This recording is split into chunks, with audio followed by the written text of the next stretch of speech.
आप सभी का फिर से स्वागत है पेरेंट्स एजुकेशन के अंदर। और यहाँ से हम शुरू करने वाले हैं आर्टिकल 23 से लेकर 32 तक जाएंगे। उसके बाद हम लोग राइट्स और फंडामेंटल ड्यूटीज़ के बारे में डिस्कस करने वाले हैं। ये पार्ट 2 वीडियो है फंडामेंटल राइट्स एंड ड्यूटीज़ के बारे में। फर्स्ट वीडियो आई होप आप सभी ने देखा होगा, नहीं देखा होगा तो प्लीज़ जाकर वहाँ पर उस वीडियो को देख सके। इसका जो लिंक है वो इस चैनल के नीचे मिलेगा, मतलब डिस्क्रिप्शन के अंदर। ठीक है, चलिए शुरू करते हैं। राइट, नेक्स्ट वाला राइट जो कि है राइट अगेंस्ट एक्सप्लॉयटेशन।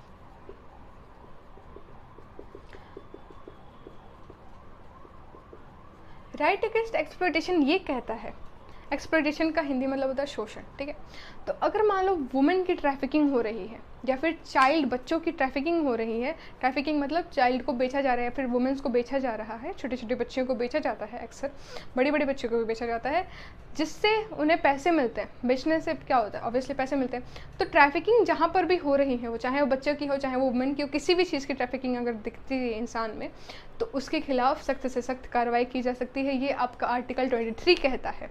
दो आर्टिकल्स यहाँ पे आप पढ़ने वाले हो, आर्टिकल 23 और 24, जबकि आपकी बुक के अंदर दोनों एक साथ ही लिख दिया गया है, पर दोनों के बीच में थोड़ा सा अंतर है। ठीक है, मोटा मोटी तो चीज़ें एक ही है, बट उसके अंदर थोड़ा बहुत अंतर है। क्या अंतर है वो देखते हैं। सबसे पहले तो आर्टिकल 23 ये कहता है कि अगर किसी ने तस्करी करते हुए पकड़ा गया, तस्करी मतलब वही ट्रैफिकिंग। ठीक है, तो अगर कोई ट्रैफिकिंग करते हुए पकड़ा गया, चाहे वो चाइल्ड का हो, ठीक है, वो वुमेन का हो, किसी भी चीज़ का ट्रैफिकिंग यानी ट्रैफिकिंग, तस्करी करते हुए अगर पकड़ा गया तो उसके ऊपर आर्टिकल 23 के अगेंस्ट के तहत, अगेंस्ट नहीं के तहत उसके ऊपर कार्रवाई की जा सकती है। फिर अगर किसी ने देख लिया कि चाइल्ड बेगर कर रहा है, चाइल्ड क्या कर रहा है, बेगिंग कर रहा है, मतलब भीख मांग रहा है, तो उसके ऊपर एक्शन लिया जा सकता है। ठीक है, फिर ये कहता है कि अगर जो चाइल्ड है उससे लेबर करवाया जा सकता है, मतलब लेबर करवाया जा रहा है, चाइल्ड से क्या करवाया, लेबर कर मतलब काम करवाया जा सकता है, काम करवाया जा रहा है, तो उसके खिलाफ भी एक्शंस लिए जा सकते हैं। ये हमारा आर्टिकल 23 कहता है। और आर्टिकल 24 ये कहता है कि नाबालिग, नाबालिग मतलब समझते हो ना, 18 साल से कम। तो यहाँ पर लेकिन ये वाला आर्टिकल क्या कहता है कि अगर किसी बच्चे का एज 14 साल से कम है या फिर 14 साल है और वो बच्चा पढ़ाई लिखाई ना कर कर क्या कर रहा है, चाइल्ड बेगर कर मतलब चाइल्ड लेबर कर रहा है। ठीक है, काम कर रहा है। और कहाँ पर काम कर रहा है, तो वो एक फैक्ट्री के अंदर काम कर रहा है, या फिर वो किसी माइन के अंदर काम कर रहा है, या फिर कोई ऐसी जगह पे काम कर रहा है जहाँ पर उसके जान को खतरा है। तो किसी ने अगर ऐसी चीज़ें करती देखी और उसे पकड़ लिया तो वो बेफिक्र होकर सुप्रीम कोर्ट के पास जाकर बोल सकता है कि देखो आर्टिकल 24 जो कि हमारा right of exploitation, right against exploitation, ये कहता है कि किसी बच्चे को जिसकी उम्र, जिसकी आयु 14 साल से कम हो और वो अगर काम ऐसी जगह पे कर रहा है, पहले तो वो चाइल्ड लेबर कर रहा है तो उसे 23 के तहत सज़ा मिलेगी, और 24 के तहत वो कि वो खतरनाक जगहों पर काम कर रहा है, वो किसी फैक्ट्री में कर रहा है, किसी माइन में कर रहा है, किसी ऐसी जगह जहाँ पर उसकी जान को खतरा है, वहाँ पर अगर वो काम कर रहा है तो जो सुप्रीम कोर्ट है वो चाहे तो उस फैक्ट्री को बंद करवा सकती है, उस माइन को क्लोज करवा सकती है, उस जो भी खतरनाक इलाका होगा उसे बंद करवा सकती है। सुप्रीम कोर्ट बहुत बड़ा कोर्ट होता है, आप सभी को पता होगा, राइट? नहीं पता तो क्लास 10 का इंतजार करो, सब कुछ पता चल ही जाएगा। ठीक है, तो 14 साल से कम आयु वाले बच्चे अगर किसी खतरनाक जगहों पर काम कर रहे हैं तो ये जो आर्टिकल है उनके लिए बहुत लाभदायक है। और अगर बच्चों की ट्रैफिकिंग हो रही है, वुमेन की ट्रैफिकिंग हो रही है, चाइल्ड बेगर हो रहा है, चाइल्ड बेगिंग मतलब चाइल्ड जो है वो बेगिंग कर रहा है या फिर चाइल्ड लेबर हो रहा है, तो इन सब सिचुएशन के अंदर हमारा जो आर्टिकल है 23 और 24 काम करते हैं। ठीक है, अब नेक्स्ट देते हैं कि आपका जो आर्टिकल राइट है वो क्या है। नेक्स्ट राइट ये है कि right of religion. Right of religion ये कहता है कि अगर मान लो आप किसी भी धर्म के हो, आपके पास पूरा अधिकार है, आप जो भी धर्म हो उससे फॉलो कर सकते हो।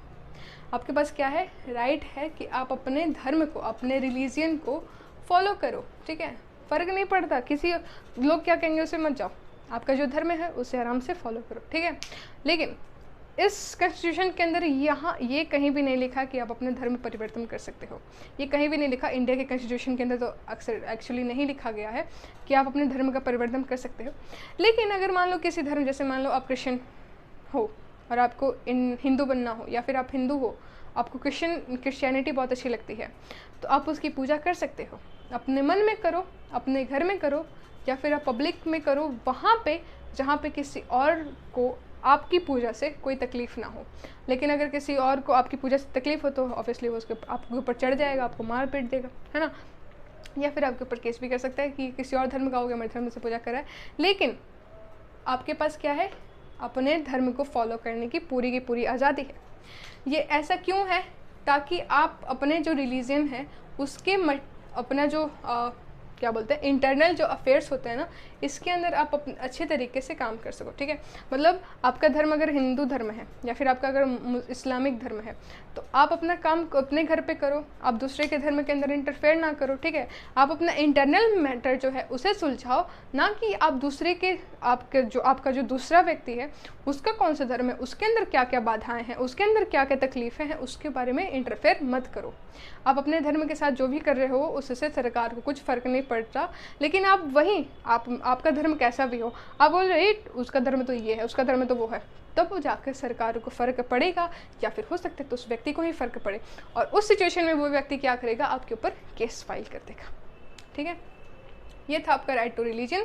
नेक्स्ट राइट टू रिलीजन के अंदर मैंने 2 पॉइंट मिस कर दिए। पहला कि जो राइट टू रिलीजन जो था ये आर्टिकल 25 से लेकर 28 तक था, ठीक है। और इसके अंदर जो लास्ट पॉइंट मैंने ये मिस कर दिया कि जो भी गवर्नमेंट स्कूल्स होते हैं इसके अंदर धर्म की बातें नहीं की जा सकती। वहाँ पे धर्म के बारे में, कोई भी धर्म हो उसके बारे में पढ़ाया नहीं जाता, उसके बारे में धर्म की बातें नहीं होती। नेक्स्ट पढ़ते हैं हमारा जो राइट है कल्चरल एंड एजुकेशनल राइट। ये आर्टिकल 29 से लेकर 30 तक जाता है। इसके अंदर ये कहा गया है सबसे पहली बात कि जैसे मान लो कोई एक AMU है, AMU यानी क्या, अलीगढ़ मुस्लिम यूनिवर्सिटी। अब अलीगढ़ मुस्लिम यूनिवर्सिटी से काफ़ी बच्चे ये बोलेंगे क्या इसके अंदर सिर्फ और सिर्फ मुस्लिम ही बच्चे पढ़ते हैं, तो बात है नहीं। यहाँ इसका नाम मुस्लिम यूनिवर्सिटी क्यों रखा गया, क्योंकि कुछ ऐसे राज्य होते हैं जिसके अंदर जो मुस्लिम या फिर मान लो कोई भी दूसरे धर्म की जो माइनॉरिटी होती है वो मेजॉरिटी वाले धर्म से कम होती है, इसलिए उसका नाम माइनॉरिटी होता है। मतलब जैसे मान लो फॉर एग्जांपल लेते हैं, हिंदू की माइनॉरिटी मान लो एक जगह पे बहुत ज़्यादा है और वहीं मुस्लिम की माइनॉरिटी बहुत कम है, तो उस सिचुएशन पे क्या हुआ कि मुस्लिम लोग हिंदू वाले स्कूल में जाके पढ़ते थे, तो वहाँ पर वो लोग अच्छे तरीके से तब्दील ना हो पाए, क्योंकि मुस्लिम में क्या होता है उर्दू शब्द होता है, तो हम लोग उर्दू के भाषा इंडियन स्कूल में उतने यूज़ नहीं किए जा सकते जैसे कि, लेकिन एक्चुअली होता क्या कि हम लोग पानी बोलते हैं तो हमें पानी पीना है, पानी भी एक टाइप का उर्दू शब्द ही है। पर ऐसी जगह हुई जहाँ पे मुस्लिम वाले चाहते थे कि उन्हें अपना पर्सनल स्पेस मिले, वहाँ पे जैसे जब उनका टाइम होता है उस टाइम का उनका पार्ट हो, जो भी मेरे को नहीं पता क्या होता है, पर उनका जो भी होगा वो अपने भगवान की पूजा कर सके। तो उसके लिए एक यूनिवर्सिटी बनी जिसका नाम था अलीगढ़ मुस्लिम यूनिवर्सिटी, जिसके अंदर जो मेजॉरिटी बच्चे हैं वो मुस्लिम्स है। वहाँ के पढ़ाने का जो तरीका है, वहाँ के जो टीचर्स है वो मुस्लिम्स है अधिकतर, कुछ नहीं है। आज के ज़माने में क्या है वो मेरे को नहीं पता, पर पहले ऐसा था कि वो अधिकतर क्या थे, मुस्लिम से। वहाँ पे इस्लाम को पढ़ाया जाता था, इस्लामिक धर्म को पढ़ाया जाता था, इस्लामिक ग्रंथों को पढ़ाया जाता था। और वहाँ पे के जो ऐसा नहीं कि वहाँ पे हिंदू बच्चे नहीं जा सकते या फिर किसी और धर्म के बच्चे नहीं जा सकते, वहाँ पे जा सकते हैं, लेकिन वहाँ पे क्या हो जाएगा, माइनॉरिटी ये हो जाएंगे और मेजॉरिटी कम हो जाए, मुस्लिम हो जाएंगे, ठीक है। वैसे ही एक और है जैसे कि BHU का नाम सुना होगा आप सबने, बनारस हिंदू यूनिवर्सिटी। इसका मतलब ये नहीं कि यहाँ पे सिर्फ और सिर्फ हिंदू बच्चे हैं, इसका मतलब ये कि ये हिंदू इलाके में था, यहाँ पे हिंदू ज़्यादा थे, तो इसलिए वहाँ का उसका नाम रख दिया गया बनारस हिंदू यूनिवर्सिटी, ठीक है। कल्चरल एंड एजुकेशनल क्या कहता है, कल्चरल एंड एजुकेशनल राइट्स ये कहता है कि पहले तो आप अगर माइनॉरिटी मेजॉरिटी का अगर अंदर आ रहा है कि जैसे मान लो आप बंगाल में हो और यहाँ पर कुछ बिहारी आ गए या फिर कुछ केरला वाले आ गए, तो वो चाहते हैं कि हमारे लिए एक अलग सा स्कूल हो जहाँ पे हमारी भाषा यूज़ की जाए, क्योंकि बंगाल में एक्चुअली होता क्या है कि आप पढ़ते हो और कभी कभार टीचर के मुंह से बंगाली शब्द निकल जाते हैं, वो एक्सप्लेन बहुत बंगाली में कर देता है, तो फिर आधे बच्चे तो जो नॉन बंगाली होता है ऐसे हैं ये क्या ऐसी तो टॉस गया, ठीक है। तो ऐसी सिचुएशन के लिए कुछ ऐसे स्कूल बनाए गए जहाँ पे या तो सिर्फ इंग्लिश इस्तेमाल हो या फिर सिर्फ हिंदी इस्तेमाल हो, और बंगाली के लिए तो बंगाली स्कूल होते ही हैं गवर्नमेंट वाले, ठीक है। ये था कल्चरल एजुकेशन है, जिसके अंदर कुछ और पॉइंट्स है। पहला कि आपके जो रिलीजन है, आपका जो रिलीजन है या फिर आपका कोई भी कल्चर है, इसके बेसिस के ऊपर ऐसा कोई मतलब अगर मान लो आपके पास ऐसे कंप्लेन आई या फिर आपने ऐसा कुछ देखा कि आपका कोई और रिलीजन था और वो जो स्कूल है या फिर वो जो कॉलेज है वो बोला कि आपका ये रिलीजन है, इस वजह से हम आपको एडमिशन नहीं दे रहे, तो इसके ऊपर उस स्कूल के ऊपर, उस कॉलेज के ऊपर कार्रवाई की जा सकती है। तो मतलब किसी भी बच्चे को उसके रिलीजन, उसके कास्ट, उसके क्रीड के बेसिस पे स्कूल में या फिर कॉलेज के अंदर एडमिशन ना मिलना को एक टाइप का क्राइम माना जाता है, ठीक है। मतलब उनको मिल जाएगा, आप इरिस्पेक्टिव ऑफ आप किसी भी रिलीजन से हो, आपको एडमिशन मिलना ही चाहिए, ठीक है। फिर आता है हमारे पास right to education. Right to education को हमने 21A से क्यों लेगा? सबके ऊपर तो 29, 30 बस ABCD नहीं था। ए मतलब होता है अमेंडमेंट, ठीक है। मतलब इसे जब राइट टू एडुकेशन उस वक्त बना था जब ये सब नहीं बने थे, मतलब एक्चुअली ये उन सब के बाद आया। अमेंडमेंट एक्ट क्या होता है? जब सारे के सारे कॉन्स्टिट्यूशन बन गए उसके बाद अगर कोई नया आया तो उसे हम लोग इस लेटर से डिनोट करवा देते हैं, ठीक है। मतलब आप ये नहीं पूछोगे, मतलब आप ये पूछ सकते हो कि मतलब क्या जब ये बना था तो उस वक्त क्या हमारे पास एडुकेशन का हक नहीं था? ऐसा नहीं है, एडुकेशन का हक था, बट इस टाइम क्या हुआ, इस एडुकेशन के अंदर इन्होंने ये घुसा दिया कि मान लो कोई भी वीकर सेक्शन है, ठीक है, तो वीकर सेक्शन को किसी भी प्राइवेट या फिर किसी भी गवर्नमेंट कॉलेज के अंदर 25% का रिजर्व कोटा मिलता है। ये सिचुएशन सिर्फ और सिर्फ एडमिशन के लिए नहीं है, चाहे एग्ज़ाम हो, कोई भी रिजल्ट आए उसके अंदर जो वीकर सेक्शन है उन्हें बढ़ावा दिया जाता है, इसे बोलते हैं रिजर्वेशन। एग्जाम्पल है, जनरल वालों को बोले थे कि भाई तुम तो अपनी फील्ड में माहिर हो, तुम तो बहुत अच्छे हो, ये वाले जो पोर्शन है, ये 2 पोर्शन या फिर ये वाले को इंक्लूड करवा लो, ये जो तीनों पोर्शन है इन्हें भी अपने फील्ड में आने दो, नहीं तो तुम्हारे प्रेशर को देखते बेचारे तो खुद ही खुद दब रहे हैं, तो इन्हें भी थोड़ा सा आने दो। तो इसलिए इन्होंने जो गवर्नमेंट है इन्हें थोड़ा सा और पुश कर दिया, बोले कि लो भाई लो, तुम भी इनकी बराबरी कर लो, ठीक है। तो भी ये क्या हो गए, ये सब के सब एक दूसरे की बराबरी पे आ गए। इनको इसलिए रिजर्वेशन मिलता है, इसलिए नहीं क्योंकि रिजर्वेशन अच्छी चीज़ है बुरी चीज़ है, वो नहीं, इनको भी अपनी बराबरी। देखो कभी कंपटीशन क्या होता है, वो बराबरी का होता है, ठीक है। अगर आप इस स्कूल में भी देखोगे तो टीचर ऐसा नहीं होता ना कि हर बच्चे को, ऐसा नहीं होता ना कि टॉपर को बोल देगा 1 महीने पहले ही कि बेटा तुम्हारा टेस्ट होने वाला है, ठीक है, ऐसा नहीं होता। टीचर सबको 1 हफ्ते पहले अगर बोलता है भैया तुम सबका टेस्ट होने वाला है, ठीक है, तो तुम सब अपने हिसाब से पढ़ाई कर लो। अब वो टॉपर है तो भाई टॉपर अपनी रफ्तार से पढ़ेगा, वहीं एवरेज स्टूडेंट वो अपनी रफ्तार से पढ़ेगा, लेकिन बताए तो सबको 1 हफ्ते पहले ही जाता है कि भैया तुम लोग का एग्ज़ाम आने वाला है, तुम लोग पढ़ लो, ठीक है। तो मतलब कंपटीशन जब होगा वो इक्वल बेस पे ही होना चाहिए, नहीं तो क्या पता एक, जैसे मान लो फॉर एग्जाम्पल ये समझो कि एक रेस हो रहा है, ठीक है, क्या हो रहा है, एक रेस हो रही है। तो रेस में पता चला कि ऐसे समझो एक रेस हो रही है, ठीक है, इसके अंदर 3 बच्चे खड़े हैं, ठीक है, और यहाँ से यहाँ तक पहुँचना है, ये इनके एंडिंग पॉइंट है। तो कभी भी ये रेस नहीं होगी कि सारे तीनों बच्चे अलग अलग डायरेक्शन में खड़े हो या फिर बहुत दूर दूर पे खड़े हो, ऐसा नहीं होगा। अगर ऐसी बात होगी तो भाई जो सबसे पास वहीं पहुँच जाएगा। कभी भी जो कंपटीशन होता है वो इस लेवल पे नहीं होता, ठीक है। कंपटीशन हमेशा बराबरी का होगा। तुम्हें मज़ा तभी आएगा ना जब तुम अपने हेड वाले से मुकाबला करोगे, है ना, इसलिए होता है हमारा रिजर्वेशन। चलिए आगे बढ़ते हैं। आगे ये है कि राइट टू कॉन्स्टिट्यूशन रेमेडीज़, ये है आर्टिकल 32। आपने पढ़ा आर्टिकल 19, जिसे हमने पिछली वीडियो में कहा था कि वो है बैकबोन ऑफ कॉन्स्टिट्यूशन। वैसे ही है हमारा आर्टिकल 32 जो कि दिल है, धड़कन है, सोल है कॉन्स्टिट्यूशन का। क्या क्या है जो आर्टिकल 32, इसे हम बोलते हैं heart and soul of constitution. ये कॉन्स्टिट्यूशन का धड़कन है और ये कॉन्स्टिट्यूशन की रूह है। क्यों रूह है? क्योंकि आपने सारे आर्टिकल्स पढ़ लिए, ठीक है, अभी तक आपके जितने भी आर्टिकल्स थे वो सब आपने कंप्लीट कर लिए, जितने आपकी बुक में थे। कुछ कुछ छूट गए हैं, एक्चुअली वो बुक में ही नहीं है तो उसे समझाने का कुछ फ़ायदा नहीं निकल रहा, ठीक है।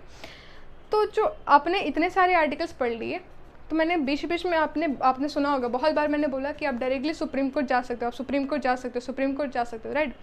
कौन ले जाएगा आप सुप्रीम कोर्ट? कौन आपके साथ रहेगा? कौन आपको गारंटी देगा कि हाँ भाई तू सुप्रीम कोर्ट जा, मैं तेरे साथ खड़ा हूँ? वो आर्टिकल जो आपके साथ खड़ा है, आपको चाहता है कि वो आपको न्याय ही मिले, वो आर्टिकल है आपका आर्टिकल 32। ये गारंटी लेता है। ये आर्टिकल ऐसा आर्टिकल है ना जो गारंटी लेता है। रेमेडीज़ है, रेमेडीज़ में समझते हो ना, नुस्खे हैं ये। किसी भी भीड़ में हो, आप किसी भी जगह पर हो, किसी भी आर्टिकल के अंदर आप फंसे हो जिसकी वजह से आपको नहीं समझ में आ रहा है कि आपको सुप्रीम कोर्ट में जाना है, बट आपके पास कोई मतलब आपके पास प्रूफ है बट आपको कॉन्फिडेंस नहीं है, या फिर आपको नहीं पता चला कि गारंटी मिलेगी कि नहीं, मतलब गारंटी जस्टिस मिलेगी कि नहीं मिलेगी, तो ये आर्टिकल बोलता है कि भाई तू बेफिक्र होके जा, मैं तेरे साथ खड़ा हूँ।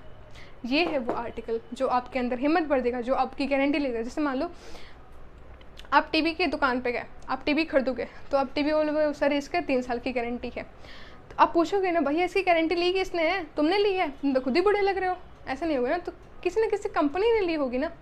तो आप जो गारंटी लेता है वो है ये बॉस, कि मान लो टाटा कंपनी ने टीवी की गारंटी ले रखी है, तो आपने टाटा नाम, ओ भाई टाटा, टाटा के ऊपर तो सबको विश्वास है, ऐसा होगा ना। तो ये वही टाटा है जिसके ऊपर सबको विश्वास है, ये गारंटी लेता है। तो इसी के साथ हमारा जो राइट्स है वो कंप्लीट हुआ। अब देखेंगे रिट्स के बारे में। राइट और रिट्स में बहुत अंतर है, वर्डिंग का ही नहीं और भी तत्वों पे। तो अभी देखते हैं रिट्स क्या क्या कहती हैं। राइट ऑफ एडुकेशन के अंदर मैंने कुछ चीज़ें मिस कर दी। पहले ये कि राइट ऑफ एडुकेशन के अकॉर्डिंग, जो कि आर्टिकल 21A के तहत है, वो कि ये कहता है कि 6 से 14 साल के बच्चों को मुफ्त में पढ़ाई और ज़रूरी है, मतलब पहले तो पढ़ाई ज़रूरी है ही 6 से 14 साल के बच्चों के लिए, और मुफ्त के अंदर, ये कहाँ पर प्राइवेट इंस्टीट्यूशन में नहीं, ये सिर्फ और सिर्फ गवर्नमेंट स्कूलों की बात हो रही है, ठीक है। फिर ये कहता है आर्टिकल 21A कि 8वीं क्लास तक के छात्रों को या फिर छात्राओं को फेल नहीं किया जाएगा। 8वीं क्लास तक सारे बच्चे पास होंगे, उसके बाद फेल होंगे पास होंगे उसके ऊपर पता नहीं, उनके मार्क्स के ऊपर डिपेंड करता है, लेकिन 8वीं क्लास तक के कभी किसी भी बच्चे को फेल नहीं करना है। ये 2 चीज़ें आर्टिकल 21A कहता है। अब बात करते हैं रिट्स के बारे में। रिट्स का मतलब होता है आदेश। तक तो हम बात कर रहे थे राइट्स के बारे में। राइट्स ये कहता है कि हमारा मूल अधिकार क्या है, लेकिन अब बात करते हैं रिट्स के बारे में। रिट्स कहता है कि रिट्स मतलब आदेश, आदेश, ठीक है, मतलब किसी ने आदेश दिया, किसी ने ऑर्डर दिया, ठीक है। ये जो है ये 5 नेम, मतलब ये 5 राइट्स है हमारे पास, ठीक है, पूरे कॉन्स्टिट्यूशन के अंदर। ये जो चीज़ें हैं ये इंग्लिश नहीं है, ना ही ये किसी और लैंग्वेज, मतलब ये ना ही संस्कृत है ना ही इंग्लिश है। ये कौन सी लैंग्वेज है, ये लैटिन लैंग्वेज है, ठीक है। अब एक इंटरेस्टिंग फैक्ट कि हम लोग लैटिन लैंग्वेज के अंदर क्यों पढ़ते हैं, क्यों, क्योंकि लैटिन लैंग्वेज जो है वो लुप्त हुई मतलब एक ऐसी लैंग्वेज है जो कि बहुत जल्दी लुप्त हो सकती है, इसलिए हम लोगों ने उसे ज़िंदा रखने के लिए ही जितने भी बहुत ज़्यादा इंपॉर्टेंट चीज़ें हैं उन सबको लैटिन में लिखा है, ठीक है। और साथ ही साथ अगर आप 11th में बायोलॉजी लोगे तो उसके अंदर आपको लैटिन में ही जो साइंटिफिक नेम जो है वो सारे के सारे लैटिन के अंदर ही मिलने वाले हैं, ठीक है। इस वजह से ही बायो थोड़ा हार्ड हो जाता है, क्योंकि आपको लैटिन के अंदर याद करना पड़ता है। सबसे पहले देखते हैं हम लोग हेबियस कॉर्पस के बारे में, ठीक है। हेबियस कॉर्पस, हेबियस कॉर्पस जो भी हो, आपको मेरी प्रोनाउंसिएशन में गलती हो तो प्लीज़ क्षमा कर दीजिएगा, लेकिन आपको दिख रहा होगा वो क्या है, हेबियस कॉर्पस। हेबियस कॉर्पस क्या कहता है, हेबियस कॉर्पस क्या कहता है, हेबियस कॉर्पस ये कहता है कि टू हैव द बॉडी। आपकी बुक में ऐसा लिखा होगा, to have the body. To have the body का मतलब क्या है, मैंने वो एग्जाम्पल दिया था पुलिस वाला कि 24 घंटे के अंदर पेश करना, वही बात है ये। आप सुप्रीम कोर्ट के पास तो पहुंच गए, अगर वो एग्जाम्पल अगर याद होगा तो उसके अंदर आप सुप्रीम कोर्ट के पास पहुंचकर क्या करोगे, आप सुप्रीम कोर्ट के पास पहुंचकर करोगे कि देखिए मैं ना, जो मेरा भाई है उसे 24 घंटे के लिए कस्टडी के अंदर रख लिया गया है और उसे मारा जा रहा है, ठीक है, क्योंकि कस्टडी के अंदर तो मारा ही जाता है ऑब्वियसली अधिकतर केसेस में, तो उसके अंदर उसे मारा जा रहा है। तो मैं हेबियस कॉर्पस से के तहत ये कहता हूँ कि भैया 24 घंटे हो गए, अब उसे कोर्ट में लाया जाए। अब बेचारे उस भाई के ऊपर है, फिर मेरे ऊपर है कि मैं उसके साथ वकील लाऊंगा कि नहीं, लेकिन हेबियस कॉर्पस कहता है कि आपको 24 घंटों के अंदर, 24 घंटे के बाद या फिर 24 घंटों के अंदर आपको उस पर्सन ने जिसने क्राइम किया है उसे कोर्ट के अंदर उपस्थित होना आवश्यक है, उसको कोर्ट के अंदर आना ही पड़ेगा। वो चाहे किसी भी थाने में हो, उसे वहाँ से उठकर कोर्ट में आना पड़ेगा, ठीक है। ये था हेबियस कॉर्पस, ठीक है। फिर मैंडेमस है। मैंडेमस कहता है कि we command, we command, we command माने इसका हिंदी देखते हैं परम आदेश, ठीक है, परमादेश। परम आदेश मतलब इसको शॉर्ट फॉर्म मतलब अगर ब्रेक डाउन करेंगे तो ये परम आदेश मतलब किसी सुपीरियर ने अगर कमांड कर दिया तो उसकी बात को टाला नहीं जा सकता, ठीक है। छोटा सा छोटा बात हो, जैसे मान लो आपके घर में भी होगा कि आपके घर में सबसे बड़े इंसान होंगे जो दादाजी वगैरह, तो अगर उन्होंने कोई डिसीज़न ले लिया कि हाँ इस साल तो मानो, इस साल तो बाजरे की खेती ही होगी, ठीक है, तो किसी की ज़रूरत नहीं होगी कि वो बोले कि नहीं इस साल बाजरे की नहीं, इस साल गेहूं की खेती कर देते हैं, ठीक है, फॉर एग्जांपल था। तो मान लो ये जो मैंडमस है ये यही कहता है कि अगर हमने आदेश दे दिया तो चाहे वो कोई भी हो, हमारे सामने कुछ नहीं है, हमने आदेश दे दिया, परम आदेश मतलब मैंने आदेश दे दिया। तो सुप्रीम कोर्ट ने कोई चीज़ बोल दी कि भैया ये गलत है, तो वो गलत है, उसके सामने कोई नहीं टिकता, ना आप ना ही कोई और कोर्ट। वो बोलते कि ये सही है तो यही सही है, ठीक है, ये ठीक है। फिर होता है कोवारंटो, ठीक है। कोवारंटो क्या कहता है कि जैसे मान लो अगर आप कभी या फिर कोई गया, जैसे एग्जांपल से समझाते हैं कि आप जेल नहीं, आप रेलवे में जा रहे हो, ठीक है, और आप के ऊपर किसी दरोगे की, किसी हवलदार की नज़र पड़ गई, कांस्टेबल की किसी की नज़र पड़ गई आपके ऊपर, और वो चाहता है कि आपसे वो रिश्वत निकाल ले, पैसे निकलवा ले। तो वो क्या करेगा कि भाई देख आपने टिकट दिखा। तो अगर आप पढ़े लिखे हो तो आप क्या करोगे कि 1 मिनट, टिकट देखने का काम तो टीटी का है, वो तो अभी तक आया नहीं, जब आएगा तो मैं उसे दिखा दूंगा, मैं तुमको क्यों दिखाऊं। वहीं आप अगर नहीं पढ़े लिखे हो या फिर आप कोई इन सब के बारे में नहीं पता, तो आप कहोगे साहब क्या आप पूछ रहे हो, मेरे को टिकट मेरे पास नहीं है। अगर नहीं होगा तो आप ये बोलोगे नहीं सर रहने दीजिए, आप 100-200 ले लीजिए, बट टिकट वाला मामला निपटा दीजिए, ठीक है।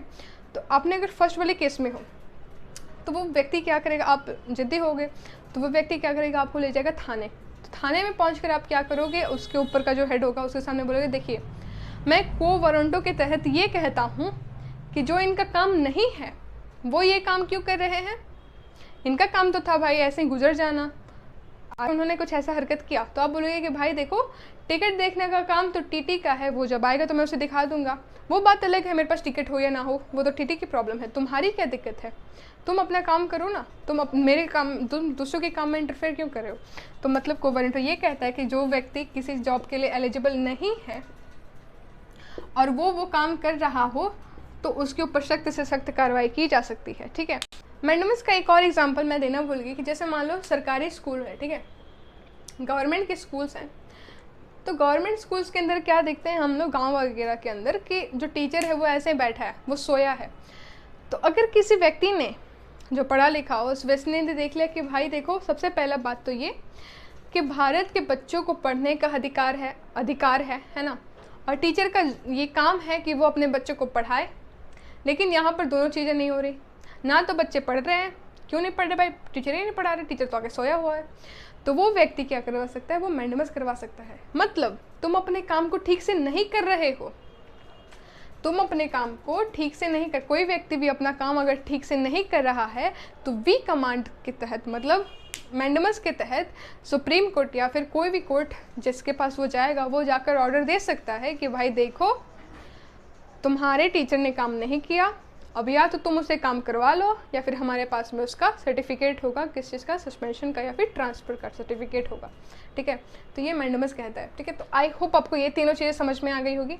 मैंने इन दोनों को अलग इसलिए रखा है क्योंकि आपकी बुक में देखा होगा कि आप पहले 1-2 पढ़ते हो, फिर 3-4 पढ़ लेते हो, फिर 5 पढ़ लेते हो, है ना, ऐसा ही होता है। लेकिन देखो इन चीज़ों को समझाने का एक मुख्य कारण ये था कि ये सारी चीज़ें क्या होती हैं, वर्क के ऊपर काम करती हैं। मतलब तुम काम करोगे तो होगा, नहीं करोगे तो ये हो जाएगा। लेकिन ये जो 2 चीज़ें हैं वो दोनों एक ही कैटेगरी के अंदर फॉल करती है, ये तीनों अलग कैटेगरी में है जो कि सेम है, और वो दोनों अलग कैटेगरी। ये कहता है कि अगर मान लो कोई काम हो रहा है, ठीक है, कोई work in progress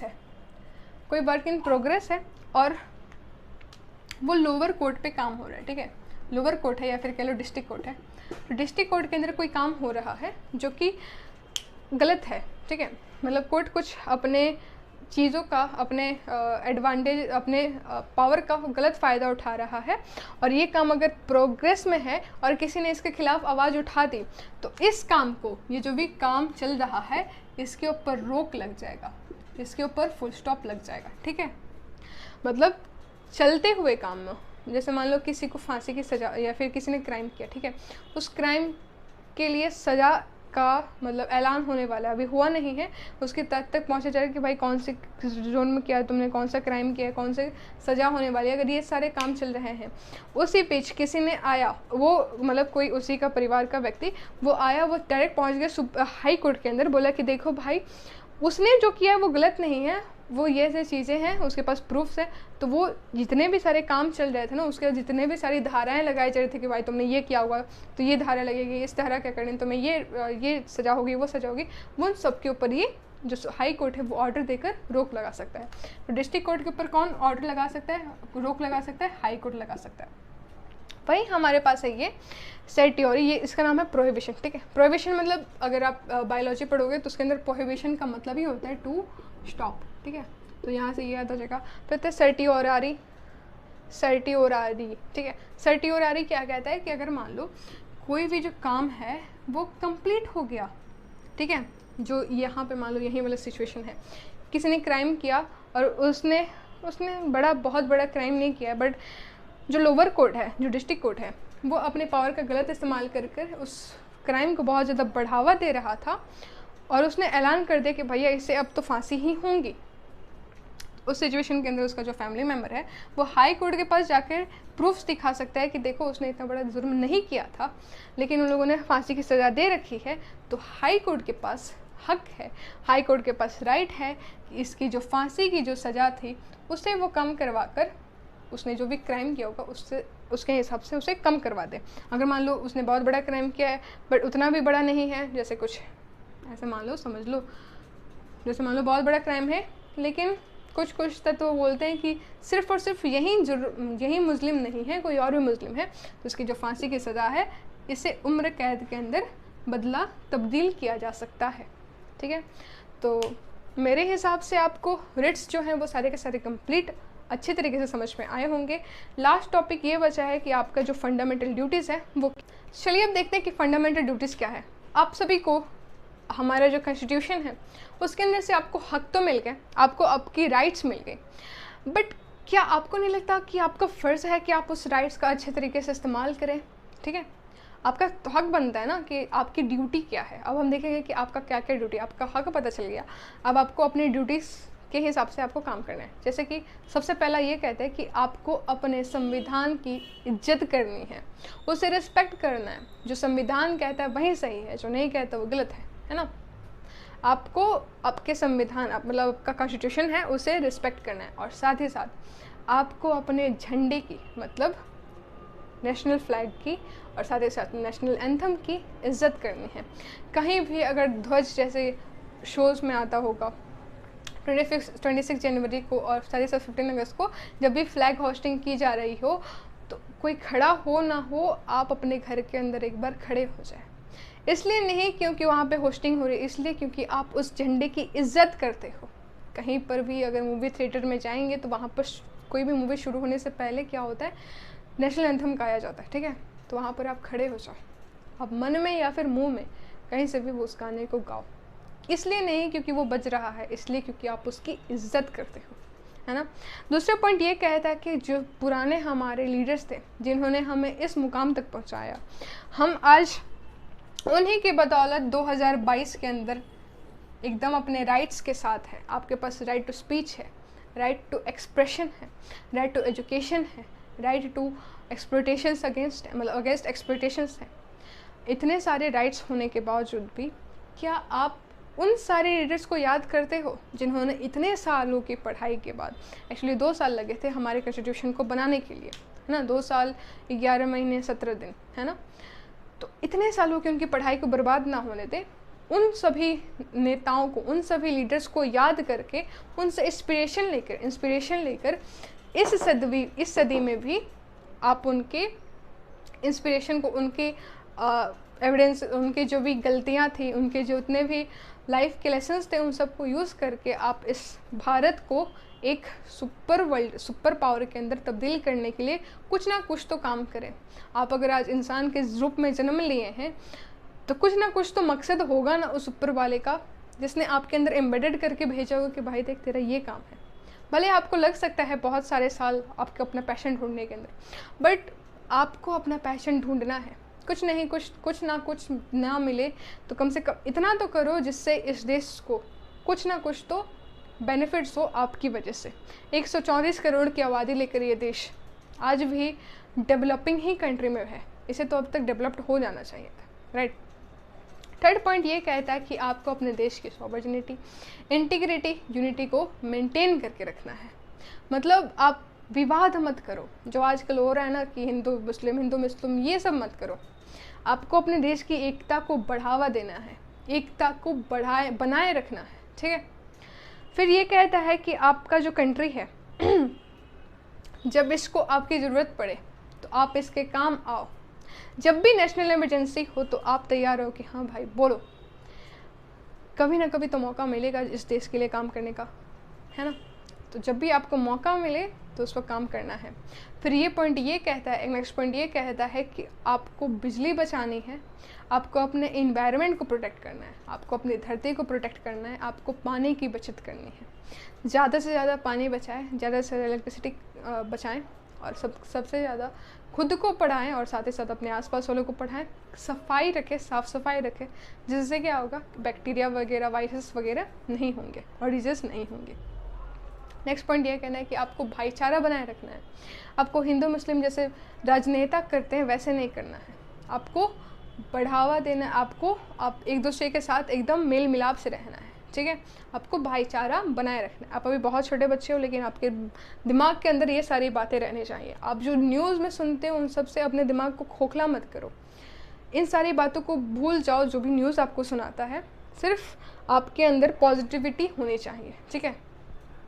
next point ये कहता है कि आप अपने कल्चर को, आपका कल्चर जैसा भी हो, इंडिया का जो ट्रेडिशन है, इंडिया का जो कल्चर है, आपका अपना जो कल्चर है, आप चाहे पंजाबी हो गए, आप चाहे मुस्लिम हो गए, आप चाहे क्रिश्चियन हो गए, आपका जो भी कल्चर है उसे बढ़ाओ, उसे प्रिजर्व करो, उसे बचाओ। जैसे इंडिया का कल्चर आजकल इस मुकाम पर है कि आज देश विदेशों में हमारी चर्चा हो रही है, नेगेटिव पॉइंट्स के लिए नहीं, पॉजिटिव पॉइंट्स के लिए। आप नहीं चाहते कि देश विदेशों के अंदर भी हमारी चर्चा हो। जैसे कि वेस्टर्न वाले कहते थे कि इंडस वैली सिविलाइजेशन के अंदर मतलब जो ईस्टर्न वाले लोग हैं वो तरक्की नहीं कर सकते, लेकिन हुआ इंडस वैली सिविलाइजेशन वैसा लेकर आया, वो बोला कि हम भी सिविलाइज्ड हैं। वैसे ही कि आप नहीं चाहते कि हम भी वेस्टर्न के अंदर अपना नाम रोशन करें, चाहते हो ना, तो अपने जो कल्चर है, अपना जो ट्रेडिशन है उसे बरकरार रखो। फिर पॉइंट ये कहता है कि सभी पेरेंट्स का ये जो है, एक जो अपने दिमाग में अपनी बात ये रखें कि चाहे वो आपकी बेटी हो, चाहे वो आपका बेटा हो, चाहे वो आपका कैसा भी बच्चा हो, उसे पढ़ाने का जो राइट है वो आपके पास है, और उसे आपको पढ़ाने का जो ड्यूटी है वो भी आपका है। आपका कर्तव्य है कि आप अपने बच्चे को पढ़ाएं, चाहे वो लड़के हो चाहे वो लड़का है। क्योंकि एक मूवी का डायलॉग है, हमारी छोरियाँ छोरों से कम है के। सो इसी के साथ वीडियो को समाप्त करते हैं। मुझे यकीन है आपको ये वीडियो बहुत अच्छी लगी होगी। अगर अच्छी लगी होगी तो आपको पता है आपको क्या करना है।